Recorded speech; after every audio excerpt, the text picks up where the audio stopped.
नमस्कार दोस्तों, हमारे चैनल प्रीवियस ईयर वर्ल्ड में आपका स्वागत है। और आज हम देखने वाले हैं किरण रेलवे के सामान्य ज्ञान के सॉल्व पेपर। और ये रेलवे के कई एग्ज़ाम जैसे टेक्नीशियल, नॉन टेक्नीशियल, ग्रुप डी या आरपीएफ यानी रेलवे पुलिस के लिए उपयुक्त है। तो चलिए हम बढ़ते हैं प्रश्न की तरफ। मैं प्रश्न की तरफ बढ़ने से पहले मैं बताना चाहता हूँ कि ये सॉल्व पेपर चैप्टर वाइज है, यानी सामान्य ज्ञान के चैप्टर वाइज है। और ये 1996 से 2090 तक, यानी 1996 से 2019 तक है। और ये टोटल 4800 है। और ये हम लेने वाले पहले प्राचीन भारत का इतिहास। तो चलिए हम शुरू करते हैं। फर्स्ट क्वेश्चन, ये पहला प्रश्न, अजंता के अनेक चित्र किसके शासनकाल में बनाए गए? अगर आपको इसका आंसर पता होगा तो आप इसका आंसर बता सकते हैं। इससे क्या होगा, इससे आप जब मैं क्वेश्चन बोलूँगा आपको टाइम दूंगा, तब इसके आप आंसर बता आता होगा तो आप बता कोशिश कीजिए। और आप क्वेश्चन का आंसर देने के बाद में आपकी प्रैक्टिस होगी और आपको बाद में परीक्षा में कोई दिक्कत नहीं आएगी, क्योंकि ये प्रीवियस ईयर ये रिपीट होते हैं, ये क्वेश्चन रिपीट होते हैं। तो चलिए मैं ज़्यादा आपका टाइम नहीं लूँगा। अजंता के अनेक चित्र किसके शासनकाल में बनाए गए थे? तो इसका आंसर है गुप्त के शासनकाल में। अजंता, आपको पता है अजंता की गुफाएं महाराष्ट्र के औरंगाबाद जिले में स्थित है। इन गुफाओं का निर्माण ईस्वी सन 2री शताब्दी से लेकर 7वीं शताब्दी ईस्वा तक किया गया। इसके ज़्यादातर चित्र गुप्त काल तथा वाकाटक कालीन है, मतलब ज़्यादा इसके चित्र गुप्त काल में बनाए और बाद में थोड़े वाकाटक कालीन जो वाकाटक शासक थे उन्होंने बनाए। ठीक है। सेकंड क्वेश्चन, उपनिषद क्या है? उपनिषद क्या है? आप इसका आंसर आता होगा तो बता सकते हैं, तो जल्दी बताइए आंसर इसका क्या है। उपनिषद, इसका आंसर है हिंदू मनीषा के प्रतिपादन के करने वाले दार्शनिक सिद्धांत। मतलब उपनिषद शब्द उप और निष धातु से बना है। उप का अर्थ है समीप और निष का अर्थ है बैठना, अर्थात इसमें छात्र गुरु के पास बैठकर ज्ञान सीखता है, इसका अर्थ ऐसा होता है। तो चलिए क्वेश्चन थर्ड के पास में, झेलम नदी के किनारे प्रसिद्ध विस्तता का युद्ध किन किन शासकों के बीच में हुआ? और इसके 4 ऑप्शन आपके सामने, आप इसका उत्तर बता सकते हैं, तो जल्दी बताइए इसका उत्तर। इसका उत्तर है जल्दी बताइए। तो इसका उत्तर है पोरस और सिकंदर। यूनानी आक्रमणकारी सिकंदर अलेक्जेंडर द ग्रेट, इसको यूनानी आक्रमणकारी सिकंदर को अलेक्जेंडर द ग्रेट भी बोलते हैं। इसने 326 ईस्वी पूर्व में सिंधु नदी पार करके भारत की धरती पर कदम रखा। जब सिकंदर झेलम नदी के तट पर पहुंचा तो वहां उसका सामना राजा पोरस के साथ हुआ, जिसे झेलम विस्तता का युद्ध कहा जाता है। तो चलिए क्वेश्चन नंबर 4 की तरफ बढ़ते हैं आगे। आर्यों की वर्ण व्यवस्था का आधार निम्नलिखित में क्या था? तो इसका आंसर बता सकते हैं आप, इसका जल्दी बताइए आंसर। इसका आंसर है पेशा। ऋग्वैदिक कालीन समाज प्रारंभ में वर्ग विभेद से रहित था, मतलब वो जाति व्यवस्था नहीं थी।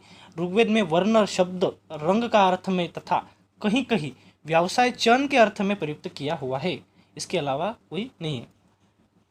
तो चलिए क्वेश्चन नंबर 5 की तरफ आगे बढ़ते हैं। चंद्रगुप्त मौर्य ने किसे पराजित किया? तो इसका आंसर है, आप बता सकते हैं, तो इसका उत्तर है ग्रीक। 4 नंबर। चंद्रगुप्त सिकंदर की मृत्यु के पश्चात एंटियोकस का पुत्र सेल्यूकस पूर्वी प्रदेश का राजा बना। सेल्यूकस अपने सम्राट जीते गए, मतलब उसका सम्राट कौन था? सिकंदर था। सेल्यूकस ने अपने सम्राट द्वारा जीते गए भारत के प्रदेश को अपने अधिकार में लेना चाहता था। तब इस उद्देश्य से उसने भारत पर पुनः चढ़ाई की तथा सिंध आ पहुंचा। उसने सिंध नदी पार की और चंद्रगुप्त की सेना से उसका सामना हुआ, परंतु चंद्रगुप्त द्वारा पराजित हुआ। तो चलिए आगे बढ़ते हैं अगले क्वेश्चन की तरफ। भागवत संप्रदाय के विकास में निम्न में से किसका योगदान अत्यधिक था? तो चलिए इसका आंसर जल्दी बताइए। इसका आंसर है गुप्त। चंद्रगुप्त द्वितीय विक्रमादित्य के समान अनेक गुप्त सम्राटों ने अपना सिक्कों पर नाम के साथ परम भागवत विशेषण का प्रयोग किया है। ये ऐसा दर्शाता है कि ये भागवत संप्रदाय के विकास में इन्होंने बहुत योगदान दिया या उन्हें दिया योगदान। चलिए आगे अगली क्वेश्चन की तरफ बढ़ते हैं। वह एकमात्र स्तंभ कौन सा है? वह एकमात्र स्तंभ कौन सा है जिसमें अशोक ने स्वयं को मगध का सम्राट बताया? तो चलिए इसका आंसर बताइए। तो इसका आंसर है 4, भाब्रू स्तंभ। भाब्रू अभिलेख में अशोक ने बुद्ध धर्म तथा संघ के प्रति आस्था व्यक्त की है। इसी अभिलेख में अशोक ने स्वयं को मगधाधिराज कहा है, यानी वो मगध का पहले राजा था। मगध यानी वो धनानंद वाला मगध। तो चलिए अगले क्वेश्चन की तरफ बढ़ते हैं। नवरत्न की परिषद किसके साथ संबंध है? तो जल्दी बताइए इसका आंसर। इसका आंसर है चंद्रगुप्त द्वितीय। चंद्रगुप्त द्वितीय विद्वान एवं साहित्यानुरागी था, जिसका राजसभा नवरत्नों से अलंकृत थी। इसमें कालिदास, धन्वंतरी, बरामिहिर, अमरसिंह, शपनक, शंकु, बेताल जैसे कई विद्वान थे, इसलिए इसे नवरत्नों का परिषद के साथ संबंध है इसे बताते। नवरत्न के इनके दरबार में नवरत्न थे। निम्न में से कौन सा स्थान महायान शिक्षण की पीठ के लिए प्रसिद्ध था? तो जल्दी बताइए इसका उत्तर। इसका उत्तर है नालंदा। 1 नंबर। नालंदा महायान बौद्ध धर्म की शिक्षा प्रमुख केंद्र था। तो चलिए बढ़ते हैं अगले प्रश्न की तरफ। निम्न में से कौन सिंधु घाटी सभ्यता की जगह नहीं है? फिर से पढ़ता हूँ। निम्न में से कौन सिंधु घाटी सभ्यता की जगह नहीं है? तो चलिए जल्दी बताइए इसका आंसर। तो इसका आंसर है कौशाम्बी। 3 नंबर। कौशाम्बी इलाहाबाद के दक्षिण में स्थित कसल नामक स्थान प्राचीन काल का कौशाम्बी था। अभी जो कसल नाम का स्थान है वो प्राचीन काल में कौशाम्बी था। तो चलिए बढ़ते अगले क्वेश्चन की तरफ। आर्यों ने किसकी आराधना की थी? तो चलो जल्दी बताइए इसका उत्तर। इसका उत्तर है 1, अग्नि। ऐसा माना जाता है कि अग्नि में डाली जाने वाली, मतलब ये ऋग्वेद के जो लोग हैं वो ऐसा मानते थे कि अग्नि में डाली जाने वाली आहुतियाँ धुआं बनकर आकाश में जाती है और अंत में देवताओं को मिल जाती है, इसलिए वो अग्नि की पूजा करते थे या आराधना करते थे। तो चलिए अगले क्वेश्चन की तरफ। गौतम बुद्ध ने अपना प्रथम उपदेश कहाँ दिया? तो चलिए जल्दी बताइए इसका उत्तर। चलिए बताइए। तो इसका उत्तर है 3 नंबर, सारनाथ। यहाँ पर बुद्ध ने अपना प्रथम उपदेश 5 ब्राह्मणों को दिया। इस घटना को धर्म परिवर्तन कहा गया है या कहा जाता है। तो चलिए अगले क्वेश्चन की तरफ बढ़ते हैं। 13 नंबर का क्वेश्चन। चाणक्य निम्न के समय फले फूले। तो चलिए जल्दी बताइए। आपको इसका तो आंसर पता ही होगा, तो चलिए जल्दी बताइए। जल्दी। इसका आंसर है चंद्रगुप्त मौर्य के समकालीन थे। सबको पता है चाणक्य चंद्रगुप्त मौर्य के समकालीन थे, चंद्रगुप्त मौर्य के गुरु थे, ज़्यादातर लोगों को पता ही होगा। 14 नंबर। मेगास्थनीज किसके शासनकाल में भारत आया था? चलिए जल्दी बताइए इसका उत्तर। इसका उत्तर है चंद्रगुप्त मौर्य के शासनकाल में आया था। मेगास्थनीज सेल्यूकस निकेटर का राजदूत था, जो चंद्रगुप्त मौर्य के दरबार में आया था। किसके दरबार में आया था? चंद्रगुप्त मौर्य के दरबार में। ये सेल्यूकस निकेटर का राजदूत था। ठीक है, चलिए अगले क्वेश्चन की तरफ बढ़ते हैं। आदि मानव ने सबसे पहले सीखा, क्या सीखा? चार चार ऑप्शन दिए, इसमें से बताइए जल्दी क्या सीखा। इसका आंसर है 1 नंबर, आग जलाना।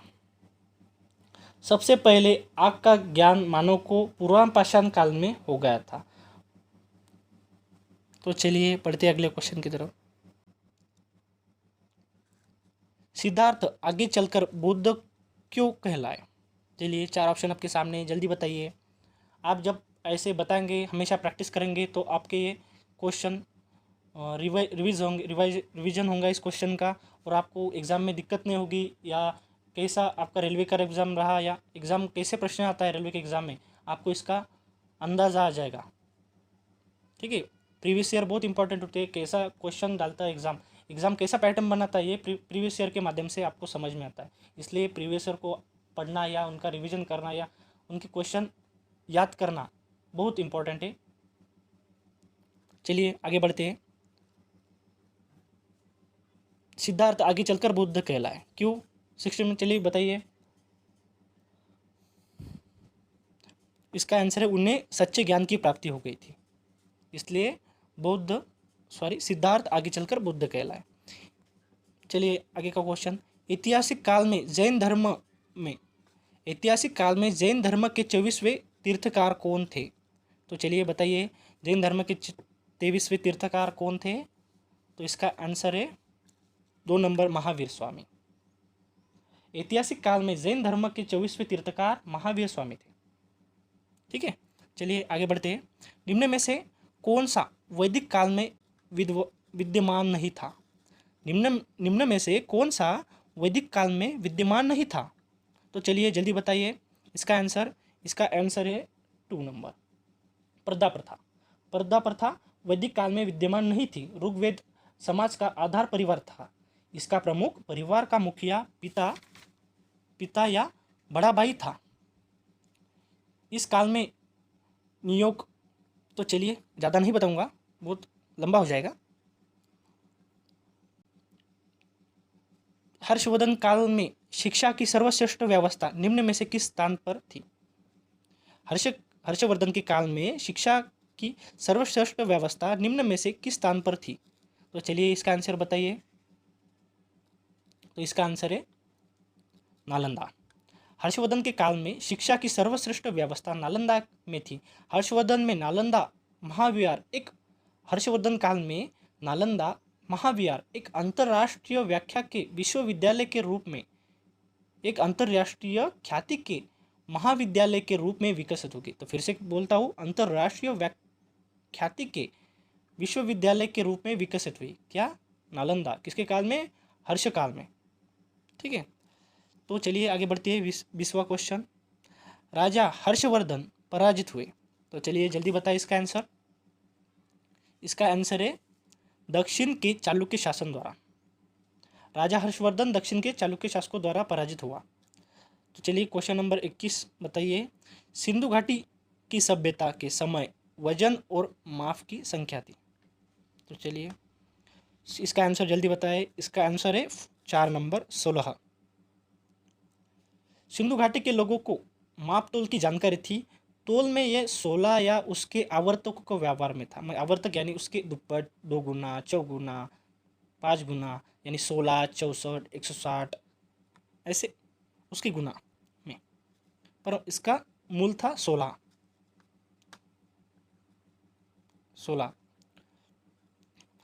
चलिए आगे बढ़ते हैं। Question number 22। मंदिरों की विमान पद्धति की वास्तुकला किसकी देन है? तो फिर से पढ़ता हूँ। मंदिर की विमान की पद्धति की वास्तुकला किसकी देन है, किसकी देन थी? तो चलिए जल्दी बताइए इसका उत्तर। इसका आंसर क्या है? जल्दी बताइए इसका उत्तर क्या है? तो इसका उत्तर है चोल। पहला, मंदिरों की विमान पद्धति की वास्तुकला चोल शासकों की देन है। द्रविड़ शिल्पकला की सर्वोत्तम कृति विमान को माना है। तो चलिए आगे बढ़ते हैं आगे के क्वेश्चन की तरफ। कौन ग्रीक शासक चंद्रगुप्त मौर्य से हार गया? कौन ग्रीक शासक चंद्रगुप्त मौर्य से हार गया? आप ध्यान दीजिए, ये क्वेश्चन रिपीट हुआ है। देखिए ये क्वेश्चन 30 नंबर का रिपीट हुआ है। ये इसके पहले 5 नंबर के क्वेश्चन में आया था। इसके पहले 5 नंबर के क्वेश्चन में 5 नंबर का क्वेश्चन क्या पूछा था कि चंद्रगुप्त मौर्य ने किसको हराया था? ग्रीक को हराया था। वो ग्रीक कौन था? अब ध्यान दीजिए, वो ग्रीक था सेल्यूकस निकेटर। ठीक है, सिकंदर की मृत्यु के बाद उसके बताया था आपको कि सिकंदर की मृत्यु के बाद पश्चात सेल्यूकस बेबीलोन का राजा बना। सेल्यूकस अपने सम्राट द्वारा जीते गए भारत को प्रदेश को अपने अधिकार में लिया था और उसके लेना वाला था, या उसने आक्रमण किया था, फिर से चढ़ाई की थी भारत पर, और वो चंद्रगुप्त मौर्य से हार गया था। बाद में उसको क्या हुआ था, बाद में एक संधि हुई थी किसके बीच में? चंद्रगुप्त मौर्य और सेल्यूकस के बीच में, सेल्यूकस निकेटर के बीच में। वो क्या थी? उसने फलस्वरूप सेल्यूकस निकेटर ने अपनी पुत्री हेलिना, उसकी पुत्री हेलिना का विवाह चंद्रगुप्त मौर्य के साथ कर दिया और उसको दहेज में राज्य दे दिए थे। राज्य जैसे इरिया, कंधार, मकरान तट, काबुल जैसे राज्य दे दिए थे दहेज में। चलिए आगे बढ़ते हैं।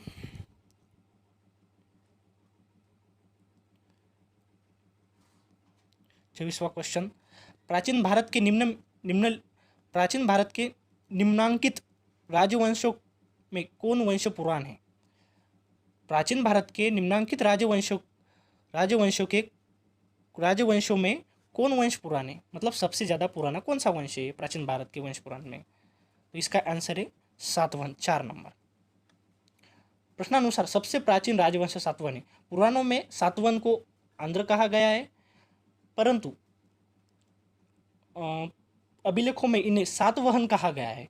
इसलिए इस वंश को आंध्र सातवाहन कहा जाता है। सातवाहन वंश का संस्थापक सिमुक था। याद रखिए, सातवाहन राजवंश का संस्थापक सिमुक था। तो चलिए आगे बढ़ते अगले क्वेश्चन की तरफ। हेलेबीड और बेलूर मंदिरों का निर्माण करता है। तो चलिए चलिए बताइए इसका आंसर क्या है? तो इसका आंसर है 2 नंबर, होयसल। हेलीबीड एवं बेलूर में मंदिरों का निर्माण होयसल शासकों ने करवाया था। होयसल शासकों ने करवाया था। तो चलिए अगले क्वेश्चन की तरफ। अध्यात्म ज्ञान के विषय में नचिकेत और यम संवाद किस उपनिषद में प्राप्त होता है? फिर से पढ़ता हूँ। अध्यात्म ज्ञान के विषय में नचिकेता और यम संवाद किस उपनिषद में प्राप्त होता है? आपके 4 ऑप्शन आपके सामने हैं, आप उत्तर बता सकते हैं। उत्तर बताइए, जैसे आपका रिवाइज हो जाएगा। जल्दी याद कीजिए जल्दी। इसका आंसर है 3 नंबर, कठोर उपनिषद। कठोर उपनिषद में अध्यात्म ज्ञान के विषय में नचिकेता और यम संवाद का उल्लेख मिलता है। किसमें मिलता है? कठोर उपनिषद में। ठीक है, चलिए आगे बढ़ते हैं। निम्नलिखित में से कौन सा स्थल संदैव सभ्यता का डॉक यार्ड वाला स्थान है? निम्नलिखित में से कौन सा स्थल संदैव सभ्यता का डॉक यार्ड वाला स्थल है? संदैव यानी सिंधु सभ्यता भी बोलते हैं, सिंधु सभ्यता या कई नाम है, सैंध सभ्यता, इसे सिंधु सभ्यता कहते हैं।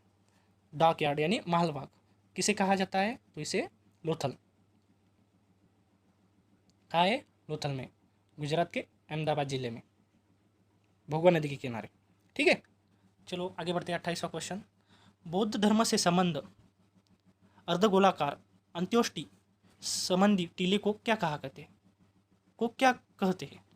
तो फिर से क्वेश्चन पढ़ता हूँ। बौद्ध धर्म से संबंध अर्धगोलाकार अंत्योष्टि संबंधी टीले को क्या कहते हैं? इसे स्तूप कहते हैं।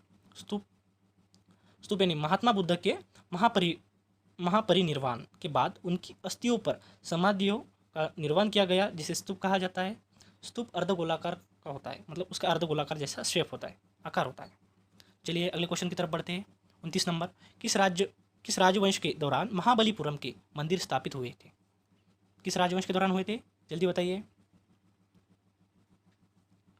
इसका आंसर है 2 नंबर, पल्लव राजवंश। पल्लव राजवंश के दौरान महाबलीपुरम के मंदिर स्थापित हुए थे। अगला क्वेश्चन, चलिए अगले क्वेश्चन की तरफ बढ़ते हैं।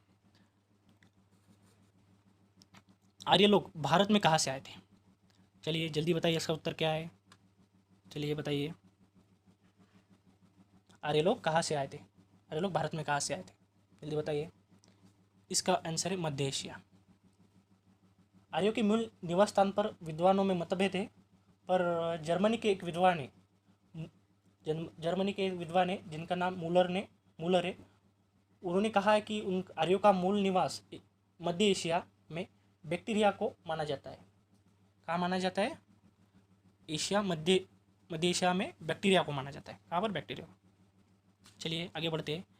निम्नलिखित राज्यों और उनके शासित क्षेत्रों के बीच में कौन सा बेमेल है?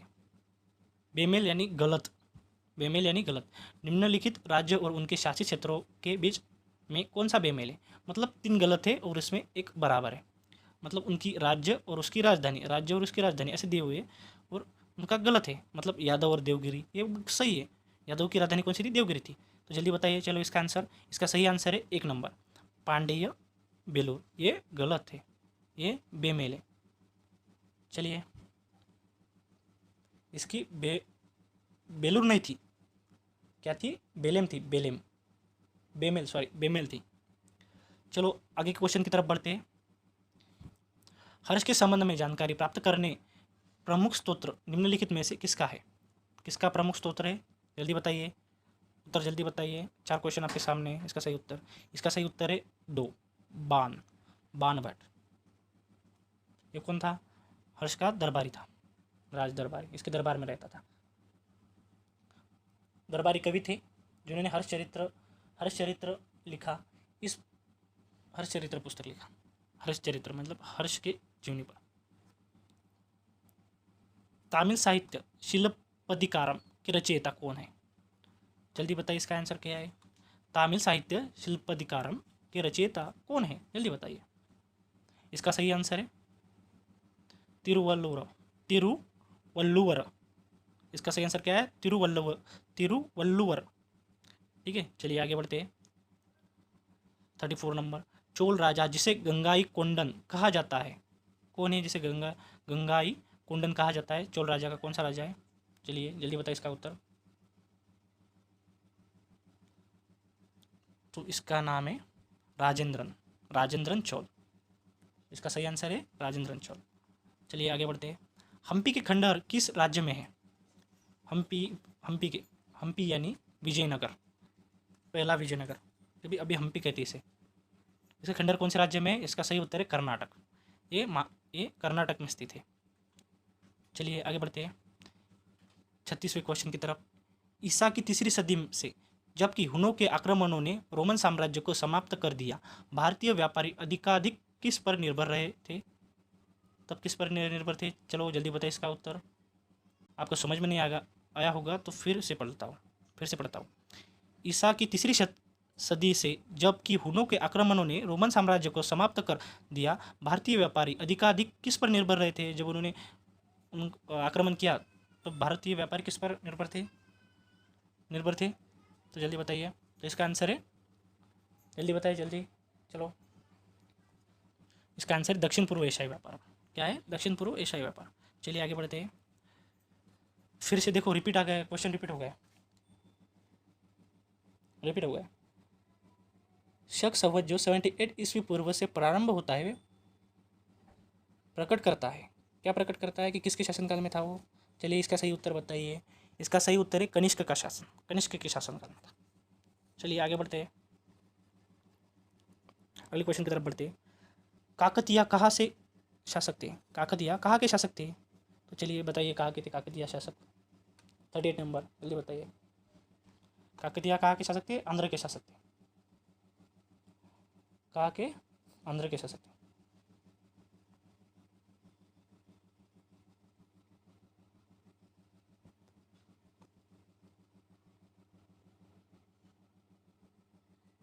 चलिए आगे बढ़ते हैं अगले क्वेश्चन की तरफ।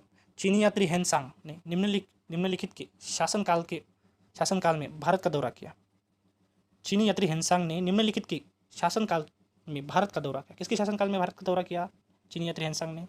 चलिए जल्दी बताइए इसका उत्तर। इसका सही उत्तर है हर्षवर्धन के शासनकाल में। चीनी यात्री हेनसांग हर्षवर्धन के शासनकाल में भारत आया और 15 वर्ष तक इस देश में रहा, यानी भारत में रहा। 15 वर्ष तक इसने भारत की यात्रा की। चलिए आगे बढ़ते हैं। सिंधु घाटी सभ्यता का स्थल हड़प्पा किस देश में स्थित है? हड़प्पा।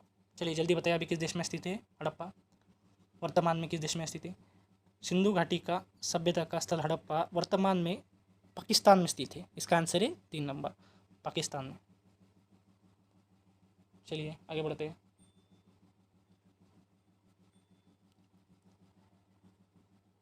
पाकिस्तान में का माउंट गोमरी जिले में, माउंट गोमरी जिले में स्थित है।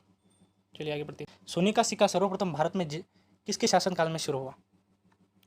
सोने का पहला सिक्का सर्वप्रथम जिसके शासनकाल में शुरू हुआ। चलिए इसका उत्तर बताइए। इसका सही उत्तर है ग्रीक। भारत में सर्वप्रथम ग्रीक यानी यूनान शासकों ने स्वर्ण सिक्के को चलाया था। ठीक है, चलिए आगे बढ़ते हैं। निम्नलिखित में से कौन जैन धर्म के असली संस्थापक माने जाते हैं। फिर से क्वेश्चन पढ़ता हूँ। निम्नलिखित में से कौन जैन धर्म के असली संस्थापक माना जाता है। चलिए बताइए जल्दी। 42 नंबर क्वेश्चन, असली संस्थापक। इसका सही उत्तर है वर्धमान महावीर। इसको यानी ये देखिए, आप ध्यान दीजिए कि एग्जाम में ये फिर से रिपीट हुआ है क्वेश्चन। इसके पहले क्वेश्चन नंबर लगभग 17 नंबर क्वेश्चन में पूछा गया था। ये थोड़ा सा घुमा कर पूछा था कि 24वें जैन धर्म के 24वें तीर्थकार कौन है, और अब पूछ रहा है कि जैन धर्म का असली संस्थापक किसे माना जाता है। मतलब एक ही आदमी के बारे में पूछ रहा है, वो आदमी है वर्धमान महावीर, यानी एक ही आदमी के बारे में पूछ रहा है। तो ध्यान दीजिए कि एग्जाम में रिपीट क्वेश्चन आते हैं, इसलिए हमें एग्ज़ाम देने से पहले या उसकी तैयारी शुरू करने से पहले प्रीवियस ईयर क्वेश्चन पढ़ना ज़रूरी है, इसलिए पढ़ना ज़रूरी है। ठीक है, चलिए आगे बढ़ते हैं। 43 नंबर, मंदिर निर्माण कला में विमान शैली का प्रचलन किसके शासन में हुआ। जल्दी बताइए क्वेश्चन। इसका सही उत्तर, इसका सही हुआ किसके शासनकाल में हुआ। चलिए जल्दी बताइए। इसका सही उत्तर है चोल वंश के दौरान। ये देखिए, ये भी रिपीट हुआ है क्वेश्चन, रिपीट हुआ है, फिर से पूछा गया है। इसके पहले ये पूछा गया है 22वें क्वेश्चन के, लगभग 22 क्वेश्चन। मतलब ऐसा पूछा था मुझे, ये पूछा था कि किसकी देन है, मतलब ये विमान शैली है या विमान मंदिर की शैली है, ये किसकी देन है, ये पूछा था। और अब क्या पूछ रहा है, मंदिर निर्माण कला में मतलब मंदिर विमान कला में विमान शैली का प्रचलन किसके द्वारा हुआ। अब विमान शैली का प्रचलन पूछा इस क्वेश्चन में, और पहले क्वेश्चन में पहले पूछा था कि किसकी देन है, मतलब वो रिपीट हो रहा है क्वेश्चन, आप ध्यान दीजिए, इसलिए ज़रूरी है। चलिए आगे बढ़ते हैं। इसका सही आंसर है चोल वंश। चलिए आगे बढ़ेंगे अगले क्वेश्चन की तरफ। जैन धर्म के अनुसार तीर्थंकरों की कुल संख्या है कि कितनी है। देखिए फिर से रिपीट होगा ये भी, मतलब सबसे आखिर के थे वर्धमान महावीर, वो भी आता सबसे आखिर के गुरु कौन है, और वास्तविक संस्थापक किसे कहा जाता है, वर्धमान महावीर को कहा जाता है। और जैन धर्म के अनुसार तीर्थंकरों को कुल संख्या 24 ही है, तो इसका आंसर 24 है। चलिए बढ़ेंगे अगले क्वेश्चन की तरफ। 45 नंबर, 45 नंबर का क्वेश्चन, गंगों की प्रथम राजधानी थी। चलिए इसका आंसर बताइए, जल्दी बताइए इसका आंसर क्या है।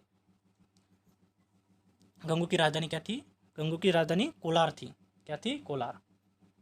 और ये गंग राज्य आधुनिक मैसूर के दक्षिण में स्थित है, ये कर्नाटक के मैसूर में के दक्षिण में स्थित है। ठीक है, चलिए आगे बढ़ते हैं अगले क्वेश्चन की तरफ। शक संवत कौन से वर्ष शुरू हुई। देखिए ये भी क्वेश्चन फिर से रिपीट हुआ है, आप ध्यान दीजिए हर बात पर, ये क्वेश्चन रिपीट होते हैं, वही पूछते बार बार घुमा के एग्जाम में। शक संवत कौन से वर्ष में शुरू हुई। 46 नंबर। चलिए बताइए इसका आंसर क्या है। चलिए जल्दी बताइए, इसका सही आंसर है कौन से सही वर्ष शुरू हुई। चलिए बताइए इसका आंसर। इसका सही आंसर है ईस्वी 78 ईस्वी में, सॉरी इसका 78 ईस्वी पूर्व, 78 ईस्वी पूर्व हुई। ठीक है, चलिए आगे बढ़ते हैं। 47 नंबर, तो कालानुक्रम में व्यवस्थित कौन सा क्रम है। चलिए इनको उनके टाइम अनुसार लगाइए, पहले कौन था बाद में कौन था। चलिए पहले था समुद्रगुप्त, सेकंड था चंद्रगुप्त, फिर था हर्षवर्धन, फिर था राजेंद्र चोल प्रथम। चलिए आगे बढ़ते हैं। निम्न में से अब कौन सा सिंधु घाटी सभ्यता का अवशेष वाला भाग पाकिस्तान में, तो कौन सा भाग है इनमें से। लोथल, कालीबंगन, आलमगीरपुर, इनमें से कोई नहीं, इसका आंसर है ये सभी भारत में है। लोथल गुजरात में, ये कालीबंगन राजस्थान में। भारत का नेपोलियन किसे कहा जाता है? चलिए बताइए, भारत का नेपोलियन किसे कहा जाता है? 4 क्वेश्चन। चलिए बताइए, भारत का नेपोलियन किसे कहा जाता है? 4 ऑप्शन दिए आपके सामने। चलिए बताइए जल्दी, भारत का नेपोलियन किसे कहा जाता है? 49 नंबर। समुद्रगुप्त को भारत का नेपोलियन कहा जाता है। Answer number 3। व्यक्ति भोजन इकट्ठा करने वाली अवस्था से भोजन उत्पादन वाली अवस्था में पहुंचा। कौन से काल में पहुंचा? 4 है, पुरापाषाण, मध्यपाषाण और नवपाषाण और ताम्रपाषाण। कौन से काल में पहुंचा? चलिए जल्दी इसका उत्तर बताइए, क्या कौन से काल में पहुंचा? चलिए जल्दी बताइए। तो इसका उत्तर है नवपाषाण, 3 नंबर, नवपाषाण युग में।